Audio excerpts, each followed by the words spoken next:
Hey, welcome to My Mama Summer. My name is Aimee Q Devlin. I'm an unconventional millennial mother living abroad, building a business and raising children while stepping into who she's meant to be. This podcast is an audio version of my newsletter, which you can find at mymamasummer.com. The episodes are short, wholehearted reflections of my life as a mother, business owner, and everyday human committed to being the best she can be. Pop in your headphones, grab a cuppa and a cookie, and take this time to just be with me.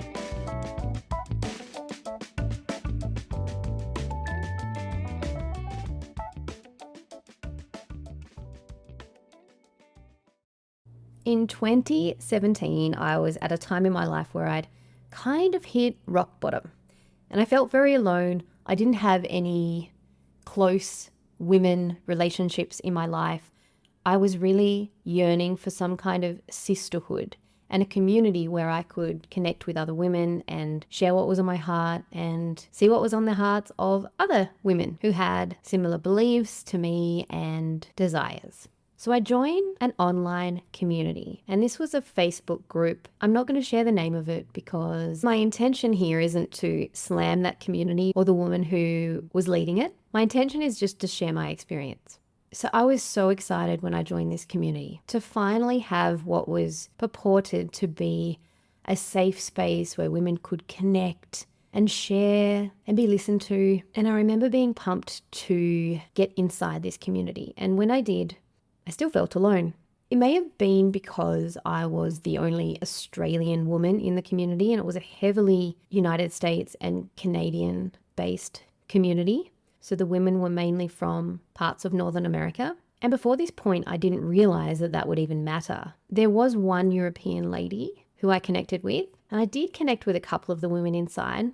But rather than providing the community that I was desiring, this community provided fuel for me to write.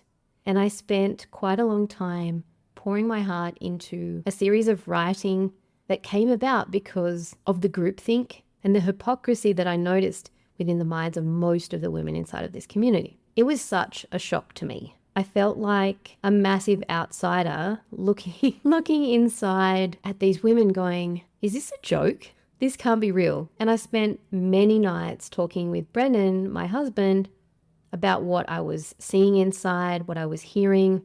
And at this stage, I hadn't even made any posts inside the community. What I can say is that most of the women inside this community identified as feminists. And personally, I had never identified with that term myself. And by the time I left this community, which was about a year, I think I paid for a year's membership up front, or maybe it was less than that. I can't honestly remember. I don't think I would have spent a year in there because I couldn't stand it. I spent many, many nights unpacking the programming and talking with Brendan about what I was noticing inside of this community, to the point where I just had to write about it because it was so disturbing. And interestingly, the woman who was leading the community, I'd met her online previously, and she was a very feminine woman. And by the time I joined this community, she had turned into a very masculine shell of her previous self. And she saw it as an empowered, strong self. But what I saw was someone who was hiding who they were. And what happened inside this community, once I started to share my beliefs and my personal experiences and open up, as I was, quote, supposed to inside of this community, as it was a safe place to share what was on my heart, I was attacked from many angles. And I was not allowed to share what was on my heart. I wasn't allowed to question anyone's beliefs.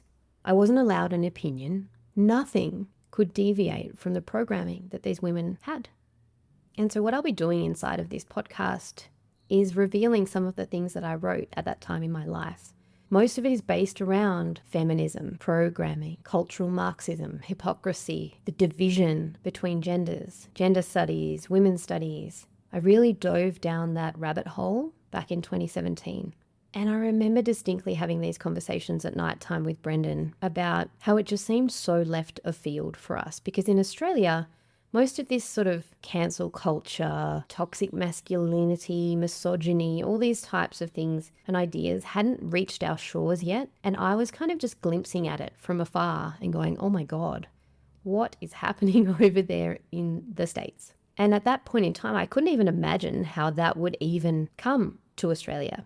Now, I don't live in Australia anymore, but it did get to Australia. And it's even got to Mexico. This extremist programming that divides us, that purports to be promoting safe, and I put safe in quote marks, spaces, that prevents us from being offended. This community was the place where I first learned about things such as microaggressions and passing racism and all of the woke language and ideas that we see proliferating in society today. So this is 7 years ago at the time of me recording this. And what I noticed was that most of these women who felt like they were strong, independent, feminist women were so guarded and so upset and so angry and unhappy with their lives. And they were projecting that onto an entire gender, half of our population. Nothing was their fault. It was all fault of the, quote, patriarchy. Anytime a man looked at them, they felt like they were being raped. It was like the oppression Olympics. Who could be the most offended? Who could be the most oppressed? And I spent most of my time there in absolute disbelief that all these women were not joking. They were deadly serious.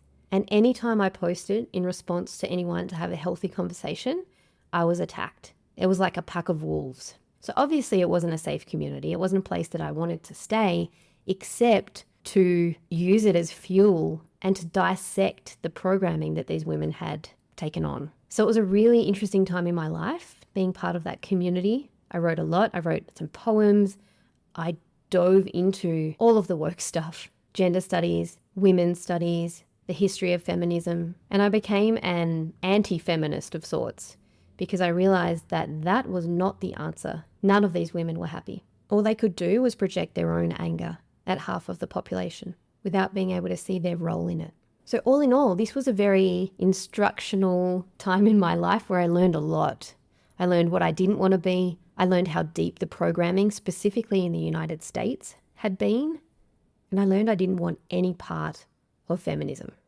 And at that time, it felt like there was no one talking about this. Thankfully, nowadays, there are many more women speaking out about the damage of feminism, the damage on families, the damage on our children. And now I'm bringing my voice back to this topic by sharing some of the pieces that I wrote during that time in my life. So that's a little bit of context on the poem that I'm about to share with you, which is called I Fucked. And the inspiration for this poem, or spoken word, whatever you'd like to call it, was many women in this community speaking out about how disgusting it was to have men look at them. And there was a specific post one day that I remember a woman sharing how a man the afternoon before had catcalled her. And all the women on the post were saying the same thing. It was a lot of groupthink about how disgusting that was and basically what an awful man he was to do that and how oppressive it was, you know, with all of the woke language that I have removed from my brain. And I jumped on that post and shared a different perspective. And I asked this woman what might happen if she looked at it from a space of gratitude, that a man would consider her attractive enough to reach out to her in that way. And I understand that, you know, a lot of women are offended by men calling out, and yes, it may not be the best and most inspiring way to be approached by a man, but I just suggested that maybe she could look at it that way. Needless to say, that didn't go down very well. You may be able to imagine how that went down. And so I didn't really share a lot of my own perspectives inside of that community from that point onwards. I did it a few times, and every single time I shared my perspective, I was attacked to the point where I eventually left. Another conversation that happened inside of the community a lot was about how dare men look at women and this projection of what that meant from these women. And that was the inspiration of this poem, I Fucked. It's a satirical piece about the audacity of men to look at women. And I wrote it because all of these women seemed so scared to even exist in society. It was like everywhere they looked, there was a threat. It was like, I don't want to leave my front door because a man might whistle to me, or he might even stare at me. He might even say hello and smile at me. The way that these women took a smile or a stare from a man was astounding. And so it resulted in me writing this poem. I hope you enjoy it. I would love to hear your thoughts afterwards. Join in the conversation on the newsletter post at mymamasummer.com. And if you're listening to this on Spotify, drop me a comment and join in the conversation. I fucked. There is a new phenomenon. It's time to be scared. Men have taken it one step further. I can hardly believe they dared. They now fuck us with their eyes. They no longer need the warmth of our thighs. All it takes is just one look, and the righteous anger begins to rise.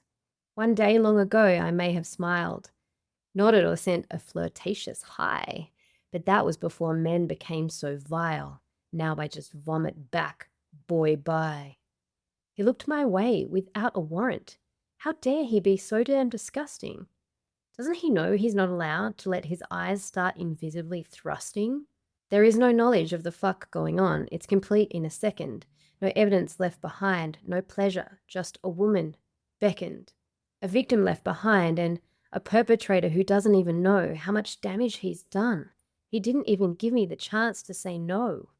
It's always just a moment away. This is the danger of the eye fuck. Every man just a moment away. Will today be the day he will come unstuck? Will he pass me by, rape me with his eyes? I'm not sure how I know what he's thinking, but I do. I know how much he wants me. See that? He has eyes. He was blinking. It's come to the point where I can barely leave the house anymore. I'm assaulted with smiles, hellos, and eye fucks galore. I'm not sure what to do, who to ask, where to go. I've no proof I've been eye fucked, but I feel it's certainly so. These fucks aren't like others, based in reality, truth. No, these are projection, a construct celebrated by youth. These fucks aren't like others, where both parties feel. No, these are one-sided, intangible, unreal. Eye fucks are sneaky, cunning and slick. Blink and you'll miss it. You have to be quick. Take this as a warning that you could be next, a victim of eye fucks from which healing's complex. Don't leave yourself open to men that may dare. Try to brighten your day with a smile and a care. Stare him down with your evilest eyes before he begins thrusting without need for your thighs. If you enjoyed this episode and like reading as much as you do listening, I would love to welcome you as another subscriber to my newsletter. Head on over to mymamasummer.com to subscribe and let me know what you loved most about this episode. I love hearing your feedback. It's my favorite part of sharing what's on my heart. I'll see you over there. Have a beautiful day.